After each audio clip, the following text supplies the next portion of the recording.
নমস্কার, আপনারা দেখছেন ভিশন প্লাস নিউজ, সঙ্গে রয়েছে আমি দিশা। আরও একবার সংবাদের শিরোনামে যেন উঠে এলো মালদা জেলা তৃণমূলের নাম। জেলা তৃণমূলের চেয়ারম্যানের বিস্ফোরক মন্তব্যের জেরে আবারও সামনে এলো জেলা তৃণমূলের অন্দরের গোষ্ঠীকুন্দল এবং গোষ্ঠী দ্বন্দ্বের সমীকরণের ছবি। এ বিষয়ে কি বলছেন শাসক বিরোধী পাল্টাপাল্টি শোনাবো। আপনারা জানেন মহানন্দা পল্লীতে তাদের বয়কট করা হয়েছে, বা আমাদের ইংলিশ বাজার পৌরসভাতে মানুষরা কিন্তু বয়কট করেছে।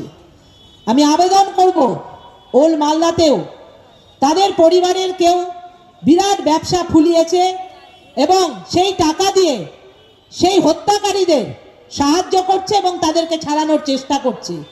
আপনারা তাদেরকে বয়কট করুন, তাদের সাথে দয়া করে থাকবেন না। কারণ মাননীয় মুখ্যমন্ত্রী মমতা বন্দ্যোপাধ্যায়, আপনারা দেখেছিলেন দুলাল বাবুর মৃত্যুর পরে পরে ক্যাবিনেট থেকে বেরিয়ে তিনি কিন্তু প্রতিবাদ করেছিলেন এবং তিনি তার জন্য বলেছিলেন যে যারা অন্যায় করেছে তাদেরকে শাস্তি পেতে হবে।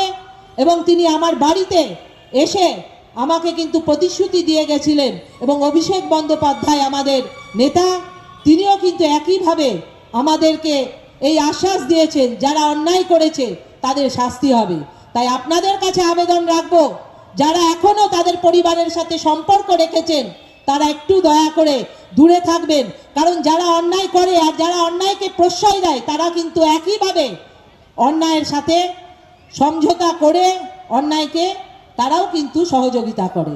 তাই আপনাদের কাছে অনুরোধ করব, আগামী দিনে 2026-এ যে ইলেকশন হবে, মমতা ব্যানার্জি এমন একটি মানবিক মুখ্যমন্ত্রী যিনি সবসময় মানুষের সঙ্গে থাকেন, মানুষের কাজ করেন, দল মত নির্বিশেষে কোনো ধর্মের মানুষকে তিনি আলাদা করে দেখেন না, তিনি সবসময় সম্মানের সহিত দেখেন। তাই তার হাতকে শক্ত করার জন্য তৃণমূল কংগ্রেসের প্রত্যেকটি আমাদের কাউন্সিলর, পৌরপ্রধান থেকে শুরু করে সবার সাথে আপনারা থাকবেন। আপনাদের যে কোনো প্রয়োজনে আমাদের দলের নেতা এখানে রয়েছে। দেবীর দুঃখ কষ্ট লাগবে, ওনার দুঃখ কষ্টের সঙ্গে আমরাও সমব্যথী, কিন্তু এটাই তৃণমূল কংগ্রেস। যারা চুরি করে তাদেরকে আমরা চোর বলি, যারা ডাকাতি করে তাদেরকে আমরা ডাকাত বলি, যারা কয়লা চুরি করে তাদেরকে আমরা কয়লা মাফিয়া বলি, যারা বালি চুরি করে তাদেরকে আমরা বালি মাফিয়া বলি, যারা ধর্ষণ করে তাদেরকে আমরা ধর্ষক বলি। আর এই সমস্ত কিছুর অভিজ্ঞতা যাদের আছে তাদেরকে আমরা তৃণমূল কংগ্রেস বলি। তো এর বাইরে তো আলাদা কোনো বিশেষণ হতে পারে না। এই বিশেষণ যাদের আছে তারা তৃণমূল কংগ্রেস। এবং এইখানে চৈতালি দেবীর কিছু মনে কষ্ট হচ্ছে, কিন্তু এটাকে মেনে নিয়ে ওনাকে তৃণমূল কংগ্রেস করতে হবে, না হলে বিকল্প দলের সন্ধান করতে হবে। তাই উনি যে কথা বলেছেন এই কথা একবারে সঠিক, এবং তিনি মনের কথা বলেছেন, এটাই তৃণমূল কংগ্রেস পশ্চিমবঙ্গে। সেই জন্য ওনাকে সব কিছু মেনে এটাতে থাকতে হবে, নাহলে বিকল্প দলের ব্যবস্থা করতে হবে। বলেন। আমরা সবাই জানি যে 2025-এ 2 তারিখে যে ঘটনাটা ঘটেছে দিবালোকে দুলালবাবুর সাথে, সেই ঘটনাটা প্রত্যেকটি মানুষ চোখে দেখেছে এবং তার প্রতিবাদ মানুষ করেছে।